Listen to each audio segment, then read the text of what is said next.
Assalamualaikum, salam swastiastu, namo buddhaya, salam kebajikan. Perkenalkan, saya siswa Latsar CPNS Kemhan, golongan 3, gelombang 8, kelompok 4, Nars Warman Putra GSK akan menyebutkan kepada Anda semua terkait dengan video rancangan aktualisasi yang telah saya buat. Demikian cuplikannya.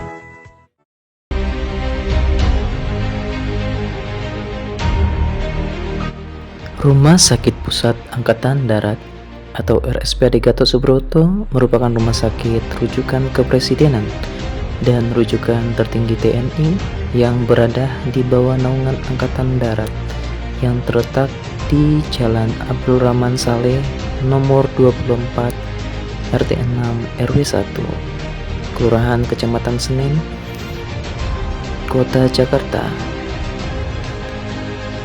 yang memiliki visi dan misi sebagai berikut.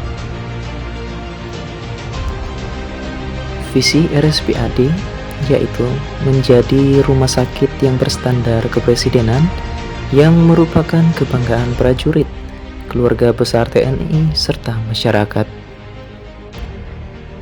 Misi RSPAD Gatot Subroto: pertama, menyelenggarakan pelayanan kesehatan tertinggi bagi Presiden dan Wakil Presiden beserta keluarga, mantan Presiden dan mantan Wakil Presiden beserta keluarga, serta tamu negara. Yang kedua, menyelenggarakan pelayanan perumahsakitan paripurna dan rujukan tertinggi bagi prajurit, keluarga besar TNI, pejabat tinggi negara, dan masyarakat.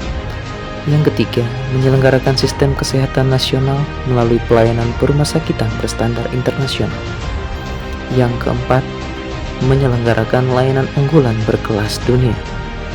Yang kelima, meningkatkan kemampuan tenaga kesehatan melalui pendidikan dan pelatihan serta pengembangan layanan unggulan berbasis riset.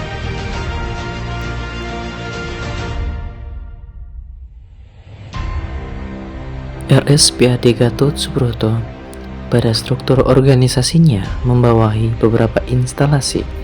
Salah satunya ialah instalasi perawatan intensif atau instalwatsif yang adalah tempat saya bertugas. Instalwatsif atau ICU RSPAD Gatot Subroto merupakan ruang khusus yang berfungsi melakukan pelayanan secara intensif dan kritikal, yang didukung dengan berbagai peralatan medis yang modern sesuai kebutuhan pasien. Saya sebagai seorang nars atau perawat berfungsi dalam melakukan pelayanan dalam memberikan asuhan keperawatan meliputi pengkajian, perumusan diagnosa, intervensi, implementasi hingga evaluasi dengan tujuan memberikan pelayanan secara holistik yang dapat memberikan pelayanan secara prima kepada pasien. Dalam mengawali kegiatan rancangan aktualisasi ini, pertama-tama dengan menemukan isu yang ada di ICU RSPAD Gatot Subroto.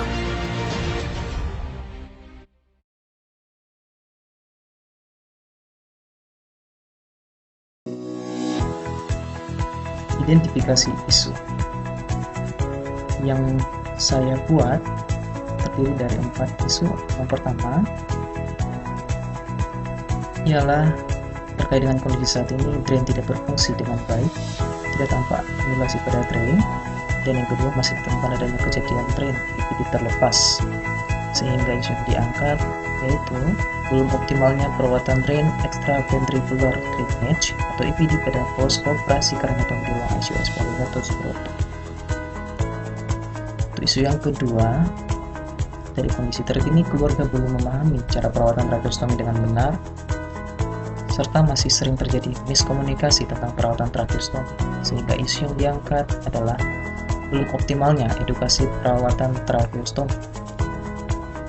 Isu yang ketiga, tinjau dari kondisi terkini belum tepatnya pemilihan diagnosa keperawatan dan intervensi keperawatan dalam pengelolaan asuhan keperawatan. Yang kedua, fasilitas buku panduan SDKI, SLKI, dan SIKI yang masih belum dikuasai dan terbatas pengadaannya, sehingga isu yang diangkat antara lain belum optimalnya penerapan standar asuhan keperawatan berdasarkan SDKI, SLKI, dan SIKI. Isu yang selanjutnya, dari kondisi terkini terdapat beberapa pendamping pasien yang masuk lingkungan perawatan ICU tidak melakukan hand hygiene, sehingga isu yang diangkat ialah kurangnya kepatuhan pendamping pasien terhadap protokol kesehatan saat berada di lingkungan rumah sakit. Dengan itu, adapun cara penanganannya melalui teknik tapisan isu dengan metode APKL, yang dimana metode APKL ini menilai daripada aktualnya isu, problematik isu, kekhalayakan serta layaknya isu itu diangkat. Maka dari itu, isu yang pertama terkait dengan belum optimalnya perawatan drain EPD dengan kategori aktualnya dianggap aktual karena ini dibutuhkan kemampuan perawat dalam melakukan perawatan drain EPD, serta problematik yang memengaruhi masalah kesehatan pasien, kekhalayakannya karena ini sudah terjadi dan akan terus terjadi dengan masalah sistem neurologi. Kelayakan ini juga dinyatakan layak karena ini merupakan perawatan yang adalah tugas dari tanggung jawab seorang perawat. Penapisan APKL yang kedua yaitu belum optimalnya edukasi perawatan tracheostomi yang juga memenuhi syarat daripada APKL, dinyatakan aktual, problematik, kekhalayakan, dan layak untuk diangkat menjadi isu, sehingga ini memenuhi syarat. Yang ketiga ialah belum optimalnya penerapan standar asuhan keperawatan berdasarkan STKI, SLKI, dan SIKI. Dari sisi aktualnya dinyatakan aktual, tidak problematik karena isu ini masih bisa diberikan ruang atau kesempatan untuk penyelesaiannya. Dinyatakan khalayak serta layak, sehingga isu ini dinyatakan tidak memenuhi syarat. Yang keempat ialah kurangnya kepatuhan pendamping pasien terhadap protokol kesehatan saat berada di lingkungan rumah sakit.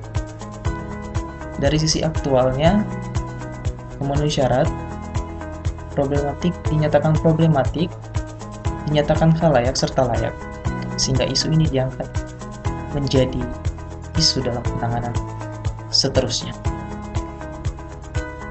Setelah melalui tapisan APKL, kita melakukan prioritas, menentukan skala prioritas lewat metode USG. USG yang adalah U berarti urgent, S berarti seriousness, G berarti growth, yang artinya penyebarannya cukup signifikan. Selanjutnya, dari penentuan skala prioritas berdasarkan metode USG, ditemukan bahwa isu pertama, belum optimalnya perawatan drain EPD berada pada skor 15. Yang kedua, belum optimalnya edukasi perawatan tracheostomi memiliki skor 14, serta isu kurangnya kepatuhan pendamping pasien terhadap protokol kesehatan saat berada di lingkungan rumah sakit total scoring 12, sehingga dari total skor yang dapat kita lihat penentuan prioritas berada pada isu belum optimalnya perawatan drain extraventricular drainage. Maka dengan itu, untuk mengetahui lebih mendalam lagi terkait dengan kasus tersebut atau isu tersebut, bisa dilihat dari diagram Fishbone dengan ruang sebab akibat, dan selanjutnya kita melakukan gagasan pemecahan isu, yang dimana isu yang diangkat ialah belum optimalnya perawatan drain EPD pada pasien postoperasi kraniotomi. Dengan gagasan ide kreatif yang penulis lakukan ialah membuat media edukasi video tentang perawatan drain EPD pada pasien postoperasi kraniotomi di ICU RSPAD Gatot Subroto. Sekian video rancangan aktualisasi saya, kiranya dapat bermanfaat untuk kita semua. ASN berakhlak, bangga melayani bangsa.